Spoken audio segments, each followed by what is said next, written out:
Olá, estamos iniciando o programa Alegria de Viver, sejam bem-vindos em mais uma semana reunidos, onde nós podemos aprender, ouvir coisas positivas, estudarmos juntos e você é nosso convidado. Então, nós estamos observando, lendo e comentando esta bela obra que se chama Pensamento e Vida. Ela é de psicografia de Francisco Cândido Xavier e quem escreve através do Chico é o Espírito Emmanuel. Emmanuel fala pra gente a respeito da importância do pensamento, daquilo que nós, de que maneira nós vibramos, o que vem à nossa mente, como a importância da nossa vontade. Todos esses são fatores que constroem o nosso ser. Então, se você não assistiu os programas, você poderá buscar os programas anteriores e acompanhar conosco, porque nós já estamos no capítulo 12. Hoje estaremos fazendo esse capítulo que fala sobre a família. Mas os anteriores você poderá buscar e não deixe de ver, porque é um livro muito bonito que vale a pena você conhecer. E nós vamos ver que todo esse reflexo de pensamentos, de posicionamentos interiores nossos, acabam refletindo no nosso berço, na nossa família, no nosso trabalho, enfim, em todas essas questões. Então, não deixe de conhecer este belo livro que se chama Pensamento e Vida. Eu sou Solange Godoy, junto com André Luiz Ruiz. Como vai, André?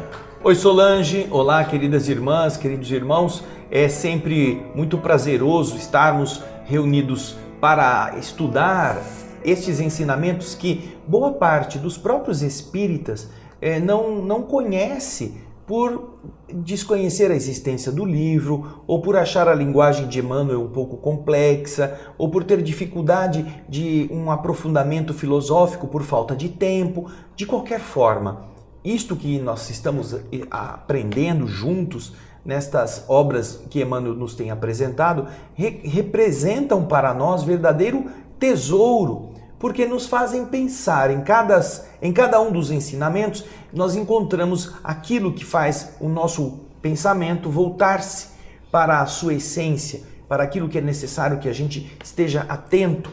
E com isto, procuremos uma coisa que não está na moda, que é a coerência.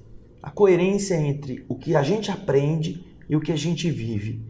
O que nós conhecemos através dos princípios espirituais e aquilo que estamos dispostos realmente a pagar o preço de isto ter uma repercussão em nosso modo de ser. É muito comum que as pessoas adotem a postura de serem apenas um armário de livros, uma estante, em que se acumulam livros lidos, sem que a pessoa deixe de ser realmente um móvel que tem um conhecimento. E isso nos faz lembrar, logo na introdução do livro Nosso Lar, o Espírito André Luiz faz um introito. São dois os introitos, o de Emmanuel e de André Luiz. E André Luiz, em uma das frases do seu prefácio do livro Nosso Lar, ele escreve assim, as duas frases que são lapidares. Ali você vai encontrar: os cultos em doutrina e os analfabetos do espírito. Cultos em doutrina, estantes de livros, mas analfabetos do espírito, que não vivemos ou não colocamos em prática essas coisas tão preciosas. Este livro é uma destas revelações muito poderosas, desde que nós realmente desejemos deixar o analfabetismo espiritual. Porque apenas lermos livros e não vivermos é a mesma coisa que sermos traças de livros. Nós comemos o papel, mas não deixamos de ser insetos, não é mesmo? Então, é importantíssimo que, mesmo que seja uma linguagem um pouco mais literária e que faça um exercício mental ao leitor para que ele possa extrair, é importantíssimo aquilo que até agora nós temos visto como o reflexo do pensamento, como a ligação do que nós já fomos, do que nós estamos vivendo agora, como efeito de coisas que já foram vividas antes. Portanto, agora vamos falar da família.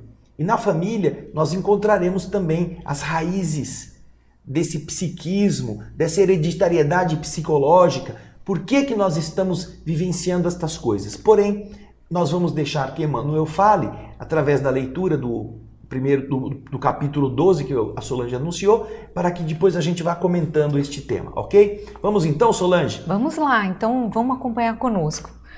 Capítulo 12, Família. A família consanguínea entre os homens pode ser apreciada como o centro essencial de nossos reflexos. Veja só, quando eu disse que a linguagem de Emmanuel, às vezes, ela faz uma curva ao redor do núcleo, não é que ele enfeita, é que ele fala de uma forma que você tem que decodificar um pouco nos significados de cada uma dessas palavras. A família consanguínea, aquela família que tem o mesmo sangue.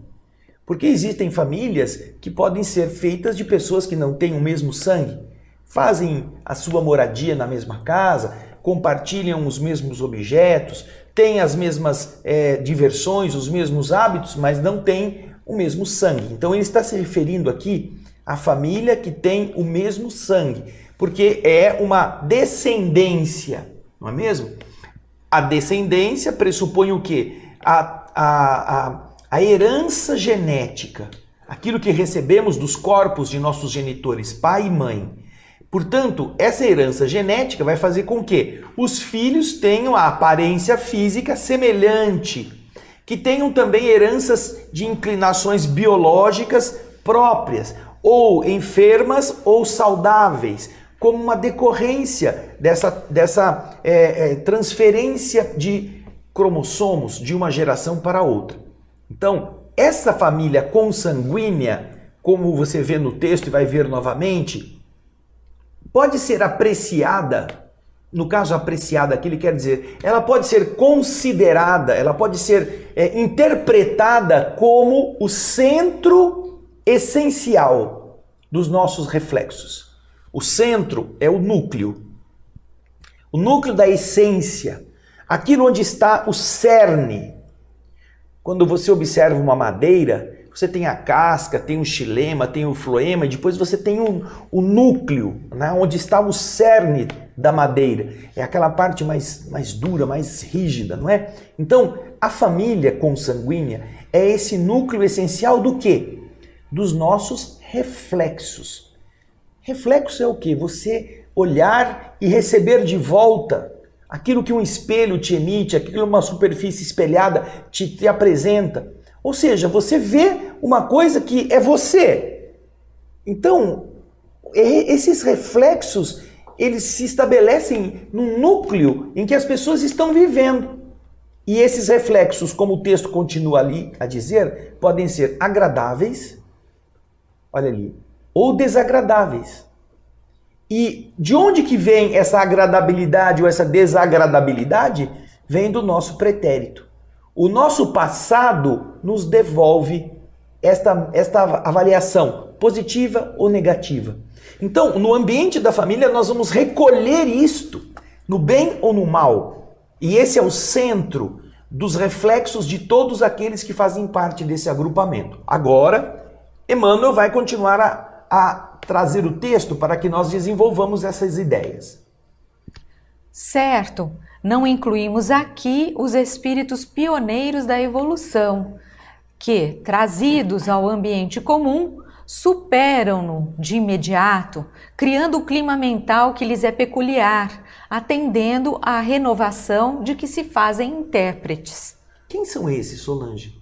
Aqui Emmanuel fala desses pioneiros da evolução, como esses espíritos que têm mais elevação, que vêm trazer a evolução aos homens. Então esses espíritos, porque ele falou anteriormente, não é? De que a família, esse centro, que pode ser, que vai refletir agradavelmente ou desagradavelmente aquilo que nós somos, esses conflitos que nós temos. Mas que esses pioneiros, ele não está falando nesse caso do que ele chama desses pioneiros da evolução, que são esses espíritos mais evoluídos que vêm trazer avanços, que vêm trazer conhecimentos. Esses espíritos, quando eles reencarnam, eles podem até reencarnar numa situação familiar meio que adversa, não muito fácil de se lidar, meio estranha, mas eles têm uma tal elevação que eles modificam o seu ambiente, eles modificam o seu entorno, eles transformam esse entorno naquilo que eles realmente são.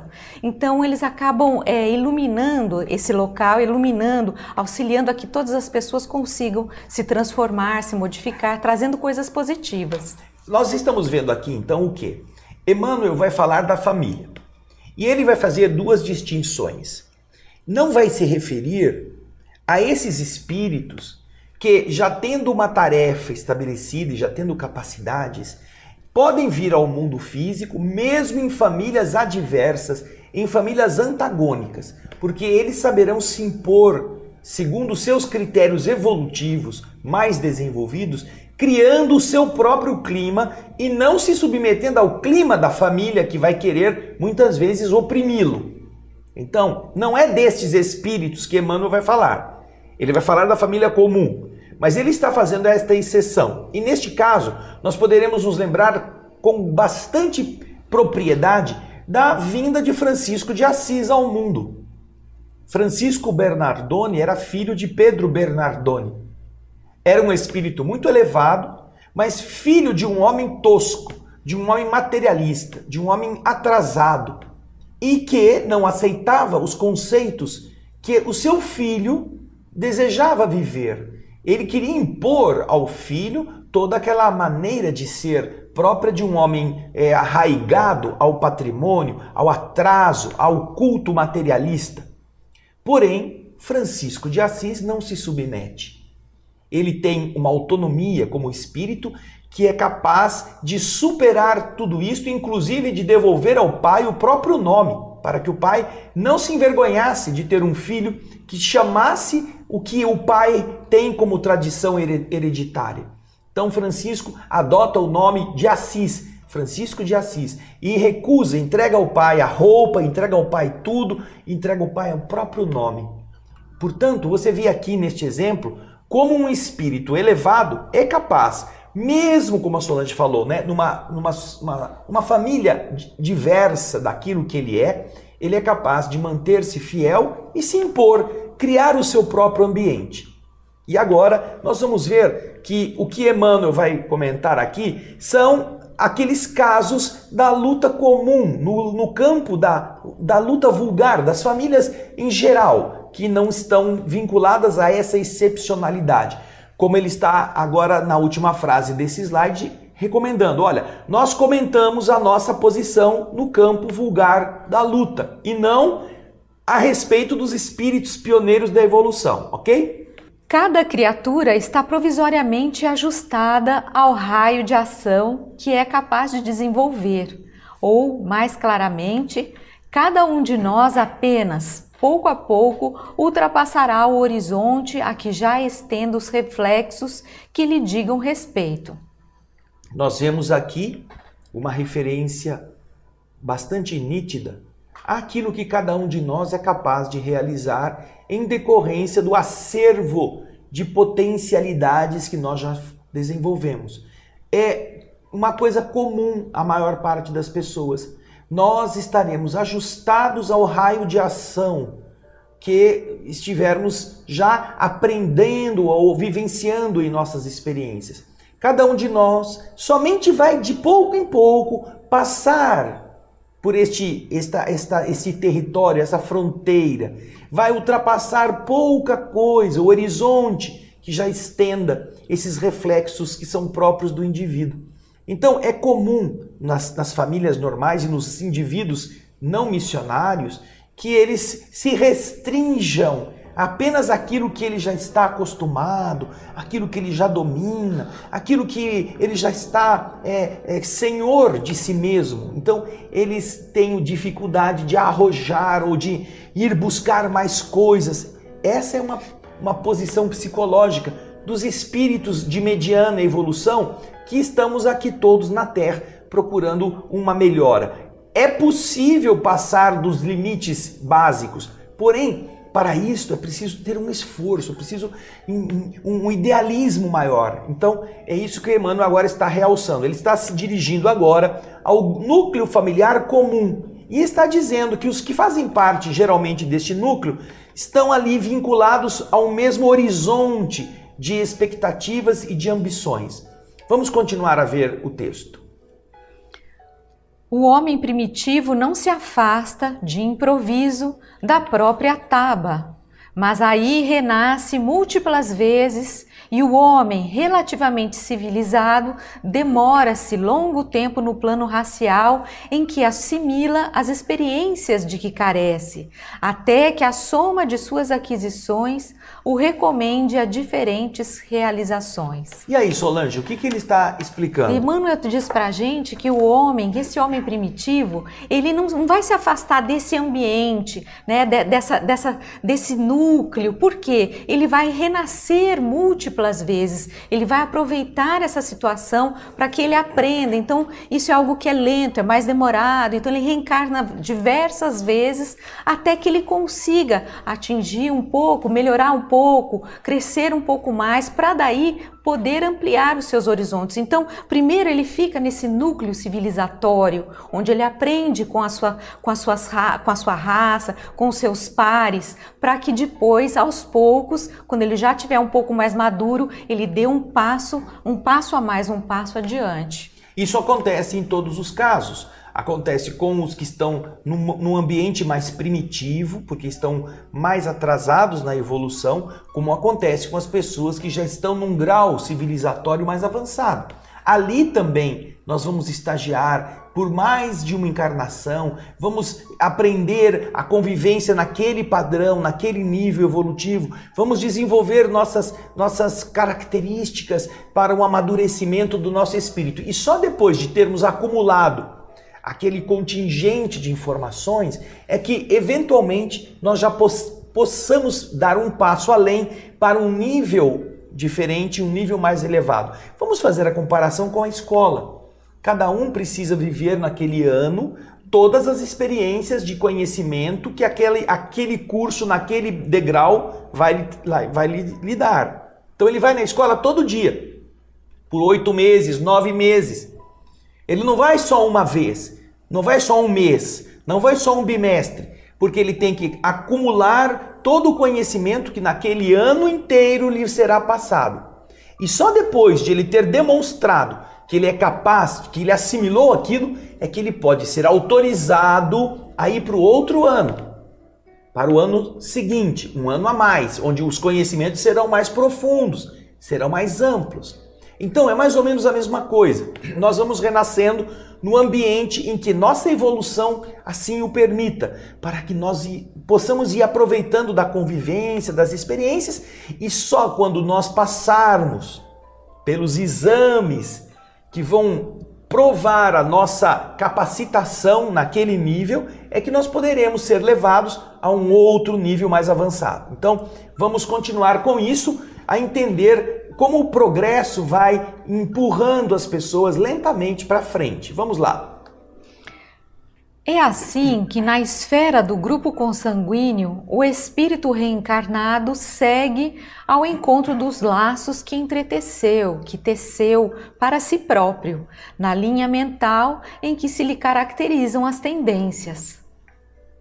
Essa é uma outra abordagem daquilo que ele está falando do grupo consanguíneo. Já que nós estamos todos vivenciando essas etapas evolutivas, é natural que nós nos encontremos no ambiente familiar com aqueles espíritos com os que nós também já tivemos na linha mental, nos encontros com os laços de outras vidas, as mesmas inclinações. Lembrando, André, que esses laços, segundo Emmanuel, como diz o texto ali, são laços que nós tecemos, ou seja, nós tecemos e que nós tecemos para nós mesmos e que é nessa linha mental que a gente vai caminhar para uma tendência ou outra. Novamente, Emmanuel falando aqui a respeito da importância da mente, dessa linha mental, dependendo, né, da forma com a qual nós lidarmos com as questões mentais, com os nossos pensamentos, a nossa vontade, nós teremos uma determinada tendência e assim estaremos tecendo esse fio, tecendo essas ligações. Agora isso vai ficar bem mais explicado aqui por Emmanuel de forma direta na continuação desse slide. Vamos ver. A chamada hereditariedade psicológica é, por isso, de algum modo, a natural aglutinação dos espíritos que se afinam nas mesmas atividades e inclinações. Aqui, como nós já falamos no programa anterior, a hereditariedade psicológica. Emmanuel começa a nos explicar como que poderemos interpretá-la. Essa chamada hereditariedade psicológica, nós aprendemos que o homem herda do homem a parte biológica, mas não o espírito. Porém, quando você entende essa ação reflexiva em que os espíritos se aproximam daqueles que lhes são afins, você percebe que também, psicologicamente, nós acabamos sendo atraídos e atraindo espíritos que estiveram conosco já fazendo as mesmas coisas, boas ou as mesmas burradas que nós fazíamos. Por isso que ele está dizendo, a chamada hereditariedade psicológica é, na verdade, a natural aproximação, aglutinação, reunião dos espíritos que se afinam nas mesmas atividades e nas mesmas inclinações. Mesmas tendências culturais, mesmas tendências afetivas, mesmos desejos de diversão, de culto a vícios ou a prazeres. Tudo isso atrai os espíritos para aquele mesmo agrupamento. Olha que interessante agora na sequência, vamos ver. Um grande artista ou um herói preeminente podem nascer em esfera estranha aos sentimentos nos quais se avultam, se sobressaem. É a manifestação do gênio pacientemente elaborado no bojo dos milênios, impondo os reflexos da sua individualidade em gigantesco trabalho criativo. Aqui ele está falando de espíritos excepcionais, que não estão inseridos no contexto comum, que nós vamos abordar. Ele está dizendo, tem espíritos que mesmo nascendo em ambientes adversos, possuem tal genialidade que eles se dão bem por eles mesmos. Não dependem de ninguém. É até estranho, não é? Você vê, por exemplo, Beethoven é filho de uma mulher louca de um bêbado. O pai era bêbado e a mãe era uma pessoa que não tinha equilíbrio comportamental. E, no entanto, saía um artista dessa magnitude. Estas peculiaridades são excepcionais. Então, o gênio, o homem heróico, ele se impõe ao ambiente. Agora, o que ele está dizendo em relação aos outros é o que vem a seguir. Vamos ver. Todavia, na senda habitual, o templo doméstico reúne aqueles que se retratam uns nos outros. Uma família de músicos terá mais facilidade para recolher companheiros da arte divina em sua descendência, porque muita vez os espíritos que assumem a posição de filhos na reencarnação junto deles são os mesmos amigos que lhes incentivavam a formação musical desde o reino do espírito, refletindo-se reciprocamente na continuidade da ação em que se empenham através de séculos numerosos. Então, veja só que interessante. Os amigos acabam sendo aqueles que fabricam o ambiente que vai também ajudá-los. Aqueles que estimularam alguém a ir buscar determinada área profissional, certamente porque gostam daquilo e ajudam o outro a se formar, estão preparando outros que vão também recolhê-los para estimulá-los no mesmo caminho. Então você vê uma família de músicos, e aqui você percebe, por exemplo, na história da música, a família de Johann Sebastian Bach. Bach é um compositor alemão que é uma prolificidade tão grande, tão vasta de compositores e músicos nessa família, que as pessoas não conseguiam identificar de que Bach se estava falando. A família de Bach tem mais de 200 músicos muito respeitáveis. Inclusive os próprios filhos de Johann Sebastian Bach. que eram muito mais famosos ao seu tempo do que o próprio pai. Então você vê, né? Uma família de músicos, ela possui um ambiente adequado para receber no seu bojo aqueles que também gostavam de música e que no mundo espiritual ou em outras vidas estimularam os companheiros a estudar música, a desenvolver música, ensinaram a música aos seus amigos. E isso gerou uma tal empatia que, é claro, agora aqueles grupos renascem e se apoiam.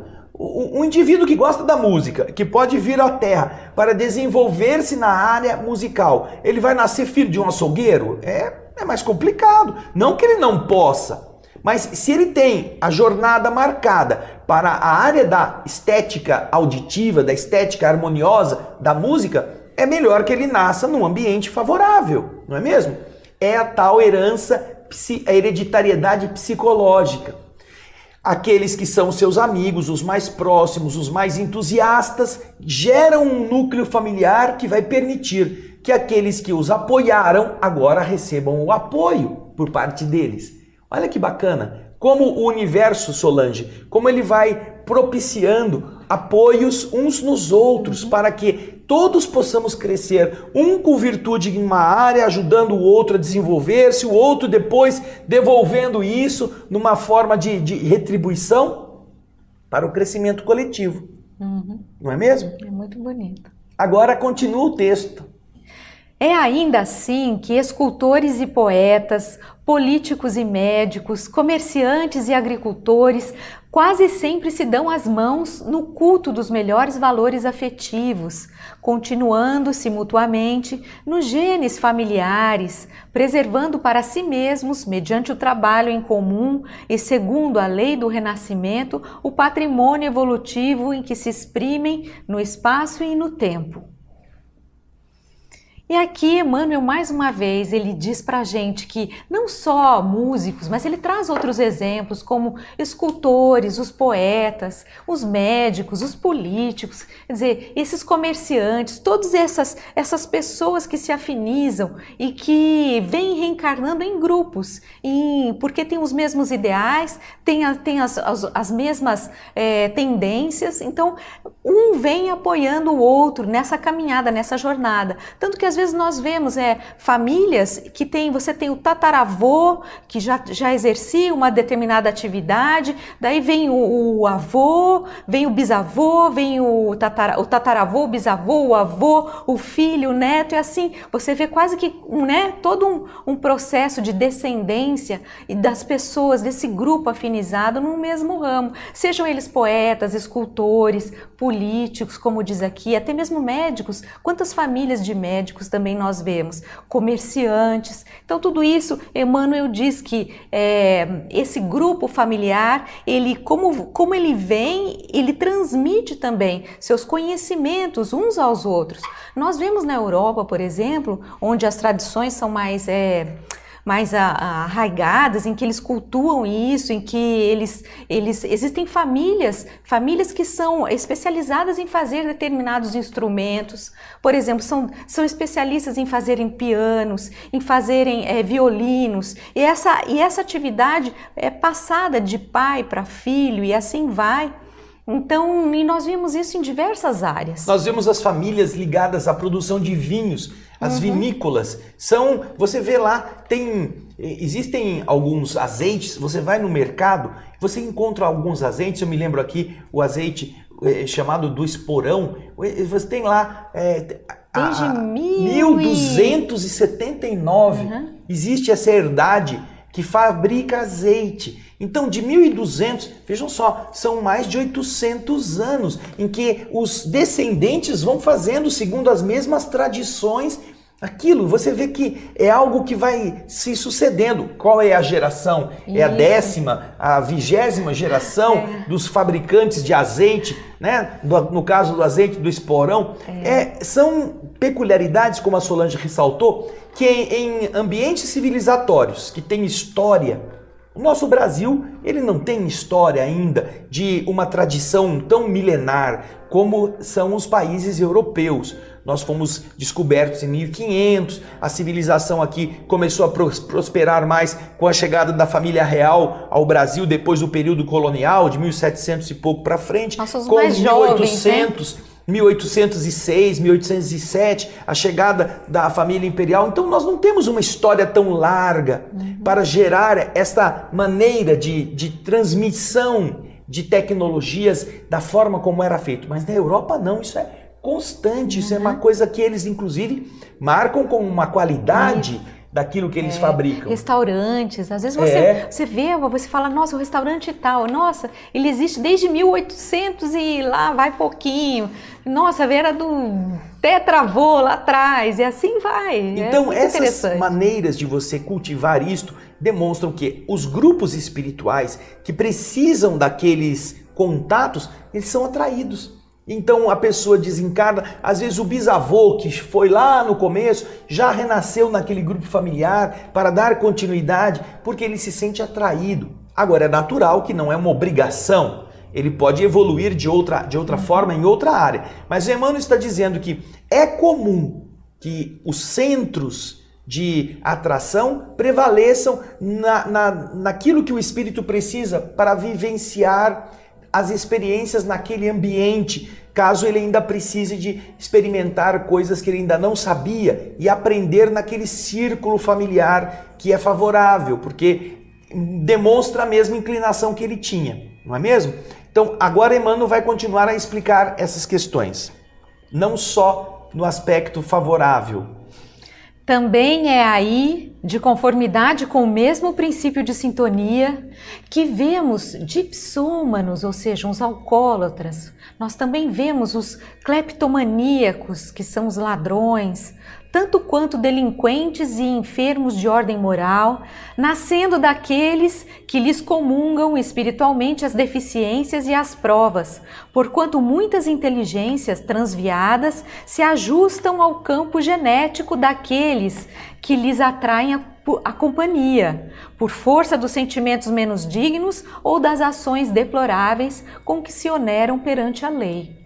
Você vê aí que isto vale, esta sintonia, tanto no bem, nas virtudes, nas coisas construtivas, como também se atraem os espíritos que têm mesmos vícios, mesmas tendências, mesmas inclinações negativas. E por que isto? Porque é natural que aqueles que dão margem, que dão causa a sofrimentos, a equívocos, a erros, precisem restabelecer através da dor, do sofrimento, da convivência com aqueles que ele empurrou no precipício, eles têm que puxar o cara lá de baixo de novo. Então eles vão ter filhos que são briguentos, que são bandidos, que causam mal-estar, que são adversários às vezes até mesmo, porque gostam das coisas erradas, os desafiam. Então estas são circunstâncias que também estão presentes nas famílias em que você encontra uma quantidade muito grande de alcoólatras, ou encontra golpistas, e outros que se ajuntam ali, vindos do berço já com uma tendência a serem safados, a serem bandidos, a serem sexólatras.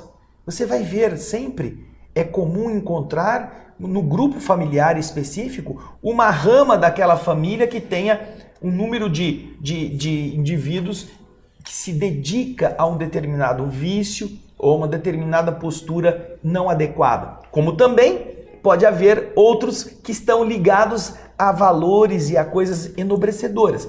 É a tal da sintonia, dessa herança psicológica. É muito importante pensarmos nisso como regra geral. Porém, naturalmente, existem muitas exceções. E isto é importante que nós lembremos. Esta é uma regra geral, para que nós aprendamos a corrigir-nos. Há uma das histórias interessantes num dos livros de André Luiz, escritos pelo Chico, que um senhor está numa situação de cadeirante, está numa situação de paraplegia, e ele tem, além da esposa, ele tem uma filha que estão normais, de saúde, e ele tem mais 3 ou 4 filhos que são problemáticos.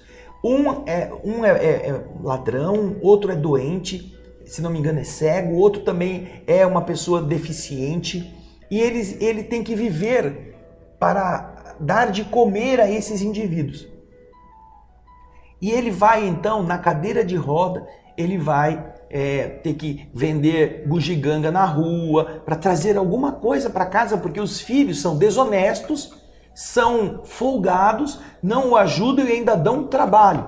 E então André Luiz explica que, ouvindo aquela situação, vendo aquela situação, pergunta ao instrutor, e aí o instrutor conta a história daquela família. Aquele homem, uma vida passada, era um homem muito forte, um homem bastante violento, que ele espreitava as pessoas que andavam nas estradas antigamente, lá na Idade Média, viajando de um lugar a outro, e ele caía sobre essas pessoas em ciladas e roubava delas, batia nelas, e com isso ele se enriqueceu muito depressa.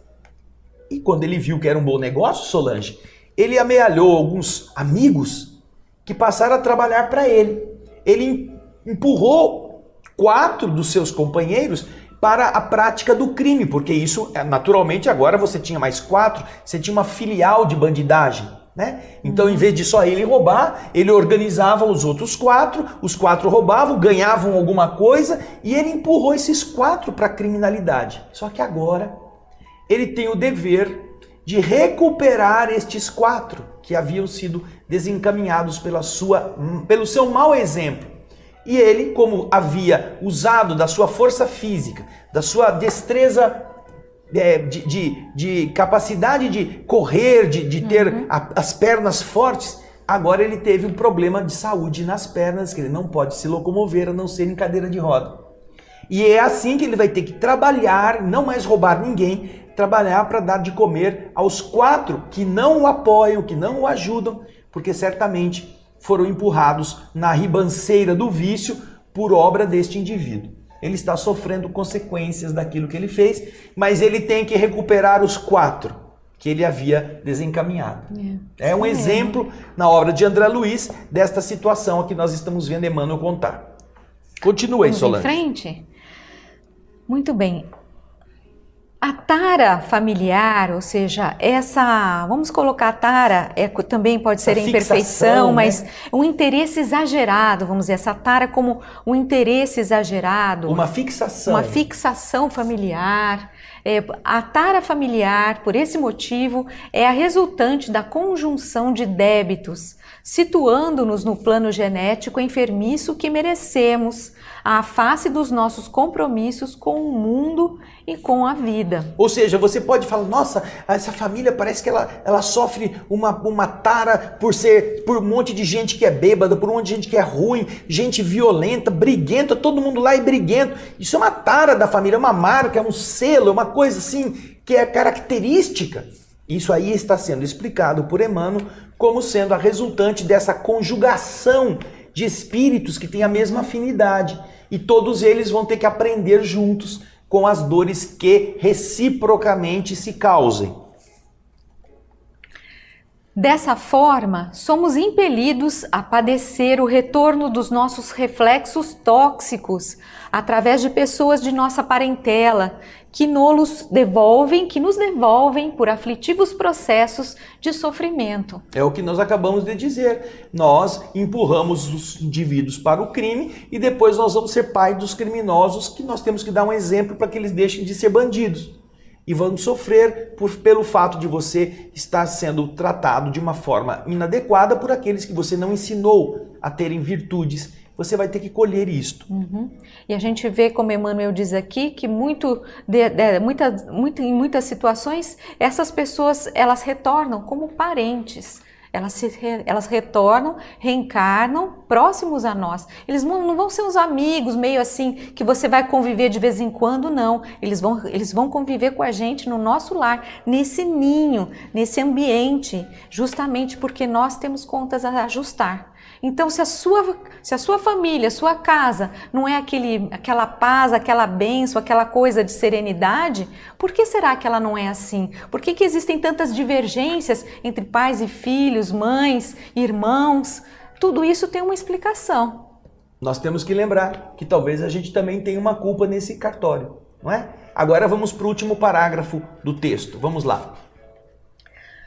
Temos assim no grupo doméstico os laços de elevação e alegria que já conseguimos tecer por intermédio do amor louvavelmente vivido, mas também as algemas de constrangimento e aversão nas quais recolhemos de volta os clichês inquietantes que nós mesmos plasmamos na memória do destino e que necessitamos desfazer à custa de trabalho e sacrifício, paciência e humildade, recursos novos com que faremos nova produção de reflexos espirituais, suscetíveis de anular os efeitos de nossa conduta anterior, conturbada e infeliz. Naquilo que nós erramos, nós precisamos corrigir e colocar no lugar algo positivo.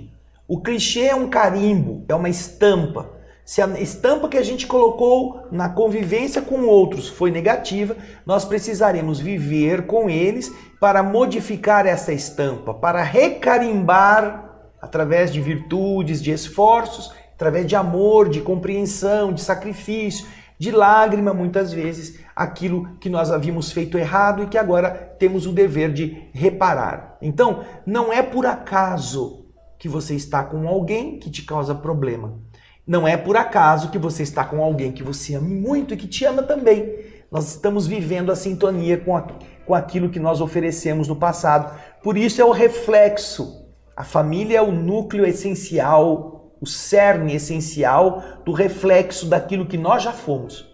E, portanto, pode ser agradável ou desagradável. É o primeiro parágrafo desse texto, não é? E daí a gente transformar, que o que Emmanuel diz, esses reflexos tóxicos em reflexos espirituais, mais elevados, mais positivos. Depende apenas de nós. É a nossa oportunidade de corrigir. Você pode ir mal na escola, você pode colar, você pode fraudar, mas você vai precisar tirar nota por seu saber. Então vai ter que fazer a prova mesmo, sem livro, sem ninguém te soprando, e é aí que você vai mostrar quem você é. Então é bom estudar, vamos aprender e vamos pôr essas coisas na prática, no nosso dia a dia, para que nós não sejamos apenas cultos em doutrina e analfabetos do espírito, como disse André Luiz. É isso mesmo, e nós encerramos esse belo capítulo 12 sobre a família.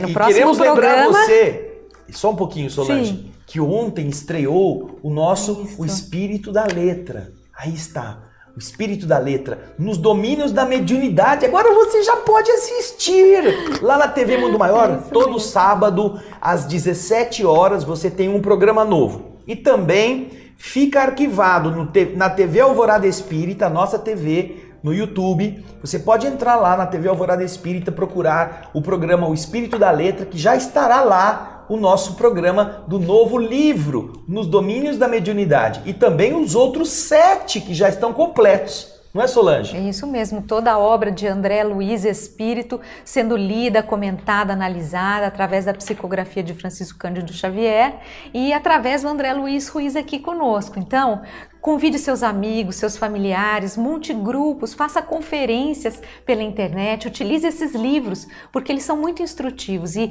nos revelam um plano espiritual totalmente inovador, algo que nós não conhecemos e que vale a pena nós entrarmos em contato com essas notícias, com todas essas belezas. O Espírito da Letra, não esqueça disso, na TV Mundo Maior, todo sábado às 17 horas, e na TV Alvorada Espírita, todos os arquivos estão lá disponíveis para você entender, para você assistir, lá no YouTube. Então, obrigado pela sua participação, conte para os outros. Compartilhe, dê um joinha, põe o coraçãozinho, mas compartilhe. É a sua parte. É isso aí. Nos vemos no próximo Alegria de Viver. Tchau, gente. Tchau.